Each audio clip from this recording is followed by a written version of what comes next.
This is a brief summary of week 4 of Patrick Lecture 144, The Process and Significance of Growing. And in week 4, I gathered together the material in the lecture that had to do with the intuitive state. I like talking about the intuitive state, so I like this section very much. So, first of all, I want to talk a little bit about instinct versus intuition. Instinct is our capacity on a human level to almost automatically head towards saving our lives. Instinct is hardwired. It's like the part of our system that pulls the hand away from the stove, the hot place. It works without our necessarily getting involved. The body will take care of things. We will survive. We will take the action that is needed. What happens with human beings more so than pill bugs or geese or other animals is that we have an abstract thought process and an understanding of causality, cause and effect. And so we take that instinct for survival and we project it into social situations, financial, professional, power struggles, the desire for love. And we turn all of these into life or death situations where one action is preferable to another action. And this can be so ingrained in us that, again, we don't really notice it. We grab what is life affirming and reject what is anything but life affirming. Nothing wrong with this. Intuition is different. Intuition is being able to contact an inner knowing about what is in the highest good. Now, intuition may not promote my particular self-interest, and that's what distinguishes it from instinct. My feeling, my sense that something is in the highest good may go against my interests on occasion. And so the trick is, do I want to look at this as a win-lose situation, or do I want to trust in the inner knowing of my own inner knowing as to whether this is the best action to take for the spiritual reasons, for the spiritual path I would like to follow? So I wanted to kind of differentiate what intuition is and what it is not. So only talking about intuition, which is the spiritual work. This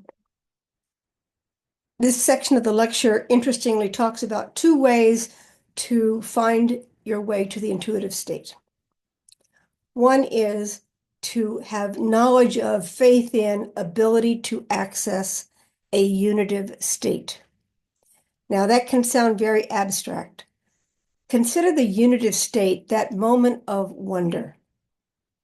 When you hold a child, when you see a sunset, when you snuggle with a pet. There is a knowing of the importance of life, of the struggle of life, and what it's meant to give us, the purpose of life, rather than the slog of life. All of us have had these moments. Those who are called to nature. You can release a lot of confusion and dualistic thoughts by just tuning in to nature. You can do that with pets. You can do it with people.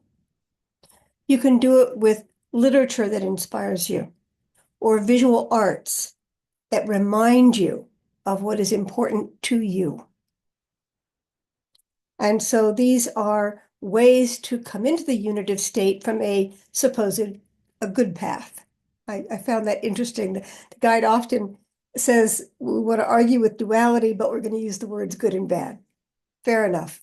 There's shortcuts, there's shorthand for this is a positive direction by which to access your intuition. In the unitive state, your intuition will flourish. It's not competing with a yes or no answer, with a better than, less than answer. It just can rise up and be whatever it is.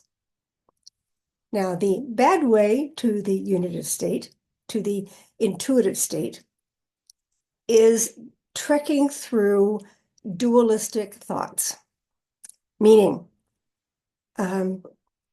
you see a unitive idea, an intuitive idea, as being an alternative to something else. That may be true. The dilemma is how you came to that realization, because it's still following a track of fear.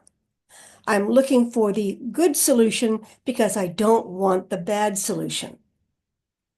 And you may not hear the fear in that, but if you look closely, there's an antagonism. There's an I don't want to go there. And that can only be from fear, because if you needed to go there and it wasn't a problem, you'd just go there. So the dilemma with coming at the intuitive state from this direction or this cycle is that it's seen as an alternative to something else. So you're still in a dualistic state of mind. And when you're in that dualistic state of mind and you're weighing one consequence over the other, more than likely you're going to be thinking short term. So this answer feels right for what I want to do tomorrow. Intuition would be looking at a larger time frame. Yes, there's tomorrow, and there's also a week later and a month later. And when we bring these all together and average them out, we may not come up with the same intuitive thought process that we would if we're only looking at a very finite event. So in finite event, you've also got duality. There's this event, and I'm not thinking of others. And this is why intuition is difficult to defend sometimes, because when you share an intuitive thought with somebody and they're in a dualistic state of mind, they're going to think you're crazy, because they're going to list for you all the problems that will not solve, or all the things that doesn't take care of, because they're living with good, bad, right, wrong, win, lose. They're looking for a solution rather than feeling into a more divinely connected path that isn't connected to time. Now, these can coexist. The guy doesn't say, even when he talks about the bad path, he says you can get to the intuitive state this way, but you're going through a minefield of fear and alternatives and the win-lose, life-affirming or not life-affirming thought process that may influence your intuition more than you realize. So he, by the time he gets to the end of this section, talks about how fear needs to be relinquished to enter the intuitive state. So let's go back to my first examples. Let's say you're watching a sunset and you're frightened you're going to be late. These two do not match. They don't click. It's very difficult to sit in wonder of the sunset along with the thought process, I wonder how many minutes I can stay here before I'll be late to my appointment. So fear interferes with that relaxation into the intuitive state. And since intuition is not on a stopwatch to give you an answer, you may need to be in that intuitive state for a period of time before you will get clarity about what you're wondering about. And by putting a stopwatch on this time period, you're kind of in a fear-induced dualistic state. So it can be done. It's difficult. I like to call things a minefield. You just got to multitask instead of relaxing into. So fear needs to be relinquished in order to contact the inner divine self, because unity is fearless.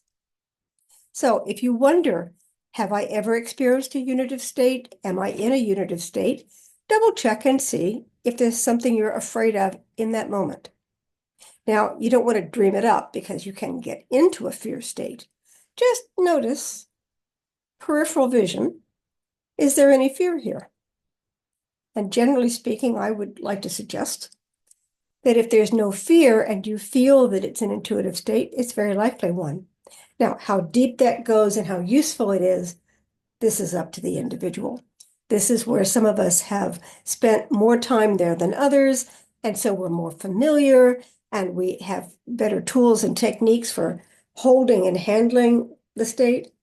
So it's not a cure, it's not a solution. But before you get to cures and solutions, it's important to know where you are. And so what this section is describing is the unitive state itself, the intuitive state, which are one and the same, but we can get there through intuition, or we can get there by simply accessing the unitive, and then our intuition will be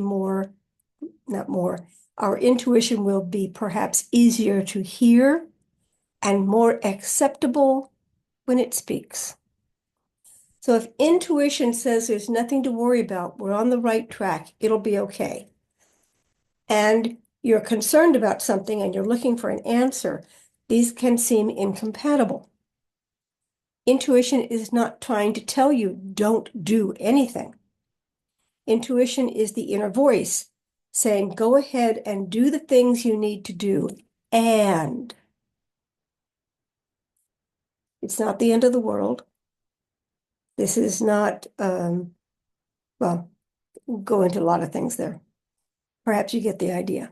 So that's what this section is about. I find it exciting. I find it really delicious and interesting. I invite you to look at the lecture. The distinction between intuition and instinct is something I got from a paragraph in Patrick Lecture 55 on expansion, contraction, and stasis that I will include in the notes for this, and I've included in the study guide. Sometimes one paragraph from a lecture is very eloquent, and so I just keep bringing it forward to successive lectures because it's a great explanation. So thanks for listening. Hope you read the lecture. Tune in for next week. Thanks.